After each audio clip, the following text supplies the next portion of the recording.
বাংলাদেশের চলমান আইন শৃঙ্খলা পরিস্থিতি ও প্রবাসীদের মধ্যে রেমিটেন্স না পাঠানোর প্রচারণার কারণে রেমিটেন্স বা প্রবাসী আয় নিয়ে এক ধরনের উদ্বেগ তৈরি হয়েছে অনেকের মধ্যে।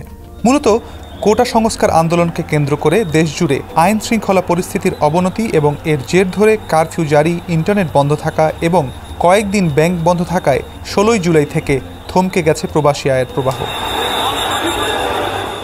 কেন্দ্রীয় ব্যাংকের তথ্য বলছে, ইন্টারনেট বন্ধ থাকা ও ব্যাংকিং চ্যানেল বন্ধ থাকায় 19 জুলাই থেকে 24 জুলাই সপ্তাহে দেশে রেমিটেন্স এসেছে মাত্র $7,80,00,000। অথচ মাসের প্রথম 18 দিনে প্রতিদিন গড়ে $7,90,00,000 রেমিটেন্স এসেছিল। পরপর 3 দিন সাধারণ ছুটিও ঘোষণার ফলে 19 জুলাই থেকে 23 জুলাই পর্যন্ত কার্যত ব্যাংকিং কার্যক্রম বন্ধ থাকায় ব্যাংকিং চ্যানেলে রেমিটেন্স বা প্রবাসী আয় আসা সম্ভব ছিল না। এর মধ্যে 19 জুলাইয়ের পর থেকেই সামাজিক যোগাযোগ মাধ্যমে রেমিটেন্স না পাঠানোর ক্যাম্পেইন শুরু হয়। এই সময়ের বিভিন্ন দেশ থেকে প্রবাসীরা যে অর্থ পাঠিয়েছেন সেটি 24 জুলাই বুধবার ব্যাংক খোলা থাকলেও সেদিন খুব একটা জমা পড়েনি।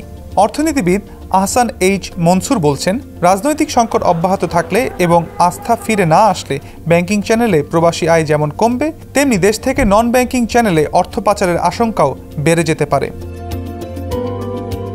রেমিটেন্স নিয়ে উদ্বেগের কারণ হিসেবে অনেকে বলছেন, বিদেশ থেকে বাংলাদেশ সরকারের ওপর চাপ সৃষ্টির অংশ হিসেবে ব্যাংকিং চ্যানেলে রেমিটেন্স না পাঠাতে সামাজিক মাধ্যমে ব্যাপক প্রচারণা চালানো হচ্ছে। পরিস্থিতি মোকাবেলায় কেন্দ্রীয় ব্যাংক থেকে অনানুষ্ঠানিকভাবে ব্যাংকগুলোকে বেশি মুনাফা অফারের পরামর্শ দেওয়া হয়েছে বলে সংবাদ মাধ্যমে খবর এসেছে। বাংলাদেশ ব্যাংকের তথ্য অনুযায়ী চলতি বছরের জুন মাসে গত প্রায় 4 বছরের মধ্যে সর্বোচ্চ রেমিটেন্স এসেছিল বাংলাদেশে, যার পরিমাণ ছিল $2.54 বিলিয়ন। এছাড়া গত অর্থ বছরের তুলনাতেও বর্তমান অর্থ বছরে রেমিটেন্স বেশি আসছিল। 2022-23 অর্থ বছরে যেখানে $21.61 বিলিয়ন পাওয়া গিয়েছিল, সেখানে 2023-24 অর্থ বছরে এসেছে $23.91 বিলিয়ন। পলিসি রিসার্চ ইনস্টিটিউটের নির্বাহী পরিচালক আহসান এইচ মনসুর বলছেন, বাংলাদেশে রেমিটেন্স আসে মূলত পরিবারকে সহায়তার জন্য এবং প্রবাসীদের পরিবারের প্রয়োজনে এ টাকা দেরিতে হলেও আসবে। তবে যারা বাড়িঘর কিংবা জমি কেনার বিনিয়োগ করবেন সেটি হয়তো কম আসতে পারে। তবে উদ্বেগের জায়গা হলো হুন্ডি। এর মাধ্যমে টাকা পাচারেরও সম্ভাবনা বেড়ে যাবে সংকটের রাজনৈতিক সমাধান দ্রুত না হলে। যে দলেরই হোক, রাজনীতি সংশ্লিষ্টদের মধ্যে টাকা পাচারের প্রবণতা বাড়াতে পারে। ডলারের দাম বাড়ানোর পর গত মে মাসে $225 কোটি এবং জুন মাসে $254 কোটি রেমিটেন্স আসে।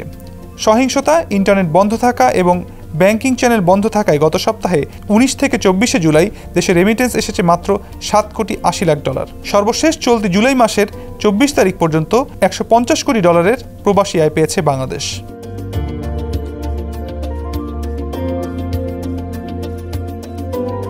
সত্যি আমাদের নিজেদের হোটেল? হ্যাঁ, ইডেন বে আমাদের নিজেদের hotel. Any time check in, any time check out.